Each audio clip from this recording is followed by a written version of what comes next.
Well, in most less elegant terms, the truth is I'm just a headhunter. I'm a guy who's always looking for people, looking for talent, and trying to find the best talent for our clients. But more than that, I'm in a different kind of business. I call it the values business. I'm trying to find leaders who can create value for clients, who can drive results, but who also possess personal values that really create tremendous alignment. I was just with the head of International for Federal Express yesterday, who runs all of their business outside the US.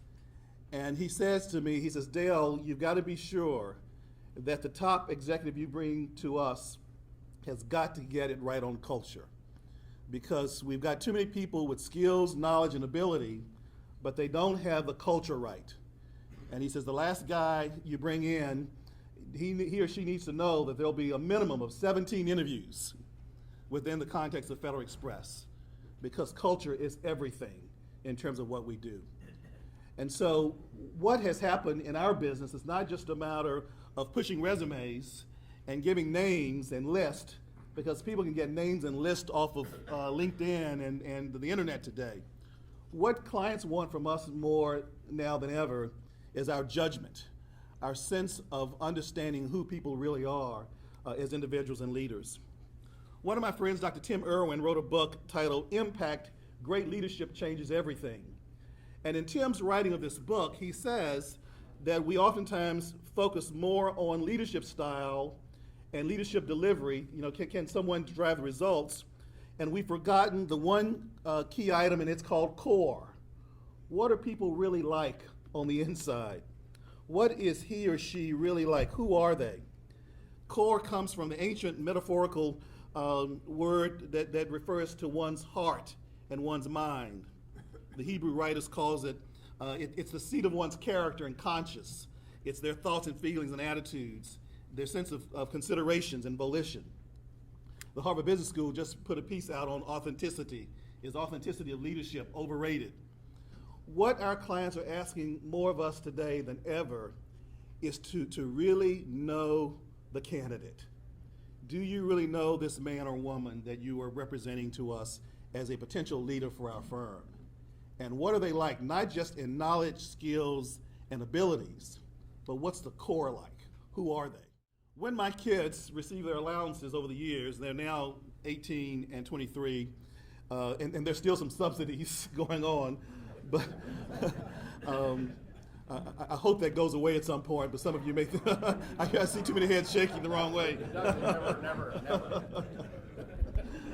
But in the young, innocent moments of giving them their allowance, I used to have them recite this verse to me. And I made them memorize it, and if they didn't memorize it, they didn't get their allowance. And it says, fame is like a vapor. Popularity comes by accident. Wealth takes wings and flies away, but character never dies. Now, one of the things about my business is not just knowing what one's experience has been and talents. Every time I interview a candidate, I always say, tell me your story. And immediately candidates start telling me they finished Yale, and they were a Baker Scholar at Harvard, and they go on, and I say, and I always have to say, wait a minute, I want to know your story, I want to know who you are, because it's in the context of understanding your story that I really understand who you are and what your belief systems are and how you make decisions in the life that you live, and understand how you've navigated through life's challenges.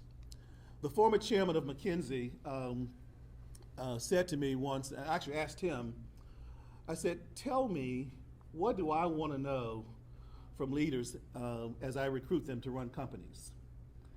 And I was expecting some profound answer about their track records and ability to deliver results and so forth. And he said to me, what you want to know is if a leader has ever had a failed rung in his or her life, whether it be personal or professional.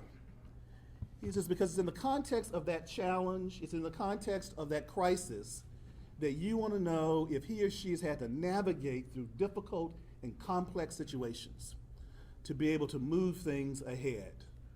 And in every example of every situation I've been in, I've always asked client candidates to tell me their story but I also want to know how they navigated their story and how they've learned from those lessons. At the end of the day, if who you are is what you do, then who are you when you cease doing what you do? And I have had the chance across the spectrum to meet people who've been defined just by what they do. And when they stop doing that, they have trouble with the definition of who they are because it's not attached to something, some entity or some organization. Just recently, I was down in West Palm interviewing a candidate at the Breakers. And as I headed out to the curve, this is before the days of Uber, a taxi driver picked me up to take me over to the Breakers. And it was an unusual moment in the taxi headed to the Breakers because this driver engaged me in a very sort of intellectual conversation about life, about the economy, about the markets, about politics. And all of a sudden, we're just having this exchange, and he's going on, and I'm thinking to myself, who is this guy? And then he slowly reveals to me that he was a former CEO of a company in New York where he's now remains on the board. I won't call his name because his board members may not know that he's a taxi driver in West Palm. And he said to me that he does the taxi service 4 hours a day, Monday through Friday. His wife says just do airport pickups. He says, because I became simply bored with going to the club, sitting around with a towel around my waist, bitching and complaining about the world and the politics of Washington. He says, I just needed to do something. So he ended up renting a taxi, and he drives folks back from, mainly from the airport to the Breakers. He donates the money to charity, and he's giving me a life lesson in the midst of the conversation about who we are and how we derive meaning from our lives. He also told me that one day a week he doesn't, one of the 4 days, he's not taking pickups because he takes his former chauffeur to dialysis 3 days a week. He says, so here I am, after all the years of having the driver take me here and there, up and down the coast, I'm taking him to dialysis 3 days a week. He says, and life, the way I do it now, couldn't be any better. And then he really jacked me up at the end. He says, now I need a big tip from you, guy, because all of my money goes to charity. So he says, you're going over to Breakers. But I grew up in 1959 in a working class family in Dallas, Texas. My mother was a school teacher and my daddy was a shoe repairman. They had 3 children. I have an identical twin brother who's a physician in Dallas, Texas, and an older brother who's worked for PepsiCo for many years. And we were a pretty sort of ordinary working class family growing up in Dallas in the early 60s. I even remember the assassination of John F. Kennedy and Martin Luther King Jr. as a kid. I also remember my dad taking me to the World's Fair in San Antonio, Texas as a middle schooler. And I remember that life could not be any better, and even with the turmoil of the world, I never felt unsafe, or never felt like I was a victim, or ever felt that I was deprived, because my mother, who was a teacher, and my dad, who was a shoe repairman, gave us lots of love. Their lives were centered around their faith and their church, and they really engaged us at very meaningful levels. But something happened to my mother at the age of 47. She developed cancer and died, leaving 3 sons and a husband. And that was a defining moment in my life because I knew that she had a faith that she would build on and would take her from this part of the life to the next part, because she had made this personal commitment to Jesus in her own journey. And I watched her faith, but I also watched her suffer physically, but also look towards the expectation of a better life on the other side. But somehow I knew that I couldn't get to the other side through her faith, and it was through the loving hands of friends that helped me think about what it meant to have a personal relationship with God. What would it mean to have a personal relationship with Jesus? I also watched my father, who was a shoe repairman by day, begin to work himself almost to death because he didn't have health insurance, and so he was working 2 jobs by day and night. And in the evenings, I'd see him cleaning buildings in North Dallas, which he would take all 3 of his sons, free labor, to help do the cleaning chores. And he was a shoe repairman by day, but I saw him transition from being a leader in the community in the day to being a servant at night, working without complaining about the challenges that had befallen on his life. He worked hard weekends, weekdays. He never remarried. He became the most popular bachelor in our town.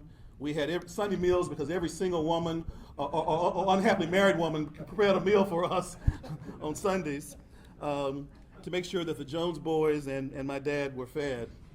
But I'll never forget, after a few years of watching my dad do that and send us off to college, coming back to see him on one of the breaks. And during one of the breaks, my dad had lost weight. He just looked like he was just worn out, but he was committed to faith, he was committed to work, and committed to his sons. As we were driving down the highway, he just collapsed at the wheel. And I remember grabbing the wheel and trying to pull into a fire station with my brother with the hope that our dad would survive this ordeal. He survived, but barely. He ended up on dialysis himself for many years. But he never felt that he was a victim to what had befallen him in his life. But he felt fortunate that he had the opportunity to serve and raise 3 sons, and refused that to us to give him a kidney or anything because he wanted us to be, in his mind, whole and not sacrifice for him. These were defining moments for me that really caused me to go into a deep faith with Jesus, because I knew that life needed to be more meaningful and powerful. And I also wanted to understand the faith that my parents were trying to live by, and how it caused them not to be bitter but better, and how it caused them to be loving, to feel victorious and not victims in a community where things sometimes seem to be challenging. C.S. Lewis once says that God whispers to us in our pleasure, he speaks in our conscience, but he shouts in our pains. It is his megaphone to rouse a deaf world. And I think it was through the pains of my mother's death and watching my dad work so hard and ultimately succumb to many years of illness that I could hear God's voice speaking to me in some way to say that there's something more important for your life, that God has a plan for your life, and that really has held me in good stead. After college, I started a career in banking and began to meet with a group of businessmen on a regular basis. We'd get together at the top of one of the hotels and we'd talk about how do we begin to integrate our faith in our work, and how do we think about life lessons that had a sense of purpose and meaning in life. And I used to go to those gatherings on a regular basis because it's where I found comfort, it's where I found friendship, it's where I found peers, it's where I found mentoring in the context of my work. But one day as I went back to the office, and by the time I had become the vice president of a bank in Atlanta, Georgia, I had started a scholarship fund in memory of my parents because I wanted young men and women to experience what I had experienced from my days at Morehouse College. And so I started this scholarship fund, and I'd written notes to family members and friends to donate. And as I was leaving that evening, the cleaning woman in our business stopped me at the elevator. And she said, "Mr. Jones, I read that note on your desk, and I want to do something for you." And I just said, "Well, Nellie, what note are you referring to on my desk?" It was first lesson, don't leave anything on your desk. And Nellie began to tell me that she didn't finish college, but that she wanted to contribute to the scholarship fund. And I will never forget just sort of welling up with tears that the cleaning woman who watched me come in and out each day had read my story on a sheet of paper and wanted to do something. The next day I came to work and I shared that story with a few friends. They thought it was neat, and some didn't know Nellie's name, and some because she was sort of the invisible person who would come in and clean our offices. As I left that evening, I went to the elevator to leave, and Nellie met me at the elevator, and she reached into her apron and she pulled out a cashier's check for $1,000 for a scholarship fund in memory of my parents. Another life lesson about how unsuspecting people can be who have a genuine, authentic relationship centered in something that's greater than themselves for other people. 2 weeks ago, I went back to Atlanta to speak at Nellie's funeral, 93 years old. And the people in the church in her community did not know that Nellie was a philanthropist, seeding gifts to college students all over the community until many of us shared it that day. A lesson for me on leadership, a lesson for me on humility, a lesson for me on this whole sense of core. What is somebody really like on the inside? beyond skills and abilities. I also learned great lessons from my father of the dignity of work, that there's so many things that we can do, but you've got to love what you do, and even if the work isn't as meaningful as you thought it would be, you've got to give it 100%. I'm also every day learning lots of life lessons because I get to come alongside of men like you and others who are also at these interesting points in their lives where they're wanting to have more success, more financial resources, more sense of significance, which is natural for each of us. But what I'm finding is that even through my own journey, I understand more and more that life is brief and uncertain, and that somehow I want to have meaning and purpose in my life and really have an impact in a way that would live long after I'm gone. The whole idea that fame is like a vapor and popularity comes by accident, and the idea that wealth takes wings and flies away and character never dies becomes more preeminent for me today than ever before. And perhaps all of the years of asking my kids to memorize this and recite it to me, it's been more for me than for them, because it reminds me of how important life is, that life is like a vapor, for sure. A few years ago, I served on the board of a company, actually here in Florida, and the CEO sold the company, or we sold the company to a major conglomerate and did very well. The CEO called me up about a month after the sale. He was walking through his house, his neighborhood in Idleworth, and he says, Dale, he said, I did well on that deal, we all did. He says, but I am bored as hell. He said, I walk this dog 3 times a day. He said, I played enough golf. He said, I need something to do. I said, well, Tom, I mean, you did well. This was the end goal. He says, it is. He says, but it's driving me crazy. And so I didn't tell him to go run a taxi. But Tom probably almost would have. And so we ended up parsing a couple of boards from him to serve on, and eventually recruited him back to become a CEO because he got out way too early and still had a lot more to give in terms of his time and interest. And I just find that life is like that even as we get older and mature, we have the big wins and even the big losses, that there's something deeper and more meaningful that we all should be a part of, whether it's driving taxis or giving to the Boys and Girls Club or spending time in the Salvation Army, that there are things that we ought to be giving ourselves to that have a greater sense of mission and purpose. If who you are is what you do, then who are you when you cease doing that? There's something about our core that's very important. My wife and I have been married for 25 years now, and I look back on my own journey, and I think about the crises that have caused me to grow up as a person, as a man, as a believer. I will never forget that our second child died at birth, and that was a period of loss and grief for us as a couple. But it also gave me a level of empathy for people that I probably would have never had not we lost this second child so young. We know the heartaches, we learned the heartaches of loss and disappointment. We also had a house fire some years ago when I was traveling that destroyed most of the house. And of course, you get it back if you got the right insurance company. But it reminded us that we've got to wear our clothes loosely. And that even though we lost things in the fire, there are personal relationships that were not lost. And there are people that we know and spend time with who cherish the laugh and of a good time or having a good word with each other. I'm continuously trying to figure out, how do I live out who I am as a Christian, but also how do I live out who I am as a businessman, as a husband, as a father, and bringing those aspects of my life together in a way that is well integrated so that my life is meaningful and fresh. One of the students at Princeton said to me, how do you keep ethically fresh? I thought, well, boy, that wasn't a question that I had planned in the audience. But he caused me to take inventory that part of what's kept me ethically fresh over the years was being a part of a small group of friends like this group here today, many years from my days in the banking days, where we'd meet and talk about life's issues. We talk about our marriages, we talk about our children, we talk about our disappointments and job loss. And it gave us a place to be transparent and vulnerable, because most of the times our wives do a much better job than we do.